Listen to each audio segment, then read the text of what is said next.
All ఇది మీరు ఎవరు కూడా ఏదో నేను ఒక పర్టికులర్ టాపిక్ ని ప్రమోట్ చేసినాక నేను ఏదో మాట్లాడుతున్నాను కాదు. ఇట్ ఇస్ ఓన్లీ ఒక పేషెంట్ ఎడ్యుకేషన్ ప్రోగ్రామ్. నేను రెగ్యులర్ గా నేను నా పేషెంట్స్ ని ఓపీడీలో చూస్తున్నప్పుడు ఎన్నో ప్రశ్నలు నేను అడుగుతూ ఉంటాను. ఒక ఎన్నో అపోహలు ఉంటాయి. అండ్ మేము రెగ్యులర్ గా చూసేది ఎస్పెషల్లీ ఈ పర్టికులర్ టాపిక్ మోకాలు నొప్పులు అనేది పెద్ద వయసులో ఉన్న వాళ్ళకి చాలా కామన్ గా చూస్తూ ఉంటాం.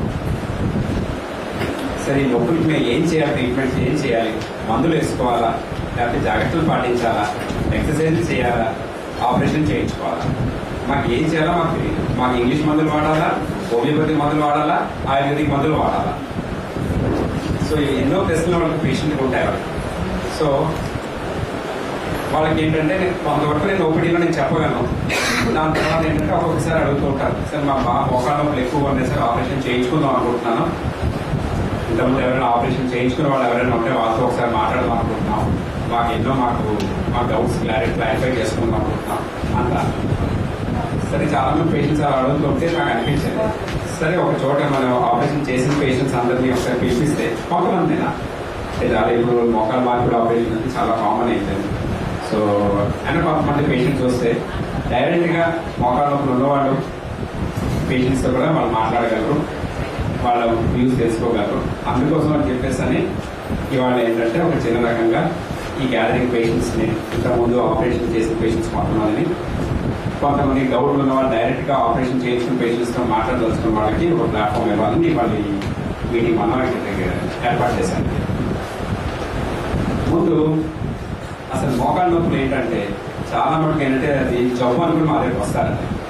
నేను పేషెంట్స్ ఒకటే చెప్తాను, ఇప్పుడు వయసు పెరిగిన కొద్దీ మీకు జుట్టు ఎలా తెలిసిందో, బట్టలు ఎలా వచ్చిందో, అలాగే వయసు పెరిగిన కొద్దీ ఈ మోకాళ్ళ నొప్పులు రావడానికి జరుగుతుంది.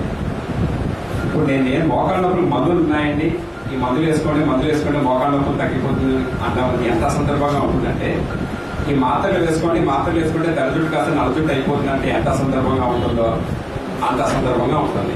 ఈ మాత్రలు వేసుకుంటే మీ మోకాళ్ళ నొప్పులు తగ్గిపోతాయంట. సో దాని తగ్గట్టు మనం ముందుని ఎలా జాగ్రత్తగా చూసుకుంటే ఆ కీళ్ళు అరిగిపోకుండా ఉంటాయని మనం జాగ్రత్తగా మేము డాక్టర్లు చెప్పినట్టు పాటిస్తే ఆ కీళ్ళు పూర్తిగా అరిగిపోకుండా ఉంటాయి. చాలా చిన్న చిన్న జాగ్రత్తలు, కింద కూర్చోకూడదు, కింద పడుకోకూడదు, ఎట్లెక్కాల తీరాలు ఎక్కువ చేయకూడదు. చేసిన వరకు మన శరీరం బరువు కూడా కొంచెం కంట్రోల్లో పెట్టుకొని మరి ఓవర్ వెయిట్ అయిపోకుండా కొంచెం జాగ్రత్తలు తీసుకోవాలి. ఫుడ్ విషయంలో జాగ్రత్తలు తీసుకోవాలి. ఇవన్నీ ఈ జాగ్రత్తలు పాటిస్తూ ఉండి దీంతో పాటు చిన్న చిన్న మోకాళ్ళ ఎక్సర్సైజ్లు ఉంటాయి. ఎక్సర్సైజ్లు అనేది శ్రద్ధగా చేసుకుంటూ ఉంటే మోకాళ్ళ లైఫ్ అనేది ఎక్కువ రోజుల పాటు దేవుడిచ్చే మూలంగా మనం నడవగలం. ఇప్పుడు ఏంటంటే అసలైన ప్రశ్న ఏంటంటే, చాలా మంది మీరు ఇప్పుడు చూస్తూ ఉంటారు, మోకాళ్ళ మార్పిడి ఆపరేషన్ చేయించుకున్నాం. సో పేషెంట్కి ఎప్పుడు డౌట్ ఉంటుంది, మనం ఎప్పుడు చేయించుకోవాలి ఆపరేషన్. ఒక్కొక్కసారి 3 నెలలు వస్తుంది, 3-5 నెలలు 4-5 నెలలు తగ్గదు. అంతే 3 నెలలు తగ్గకపోతే ఆపరేషన్ చేయించేసుకోవాలా, మనకి ఇది తగ్గదా, ఏదైనా మన జీవితాంతం ఇంకా మన లైఫ్ ఇలాగే ఉంటుందా అన్న ఎన్నో డౌట్స్ ఉంటాయండి.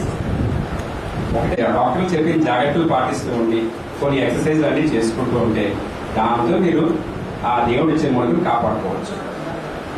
అయితే నెక్స్ట్ క్వశ్చన్, ఇప్పుడు ఆపరేషన్ ఎప్పుడు చేయించుకోవాలి? ఒకటి గుర్తుపెట్టుకోండి,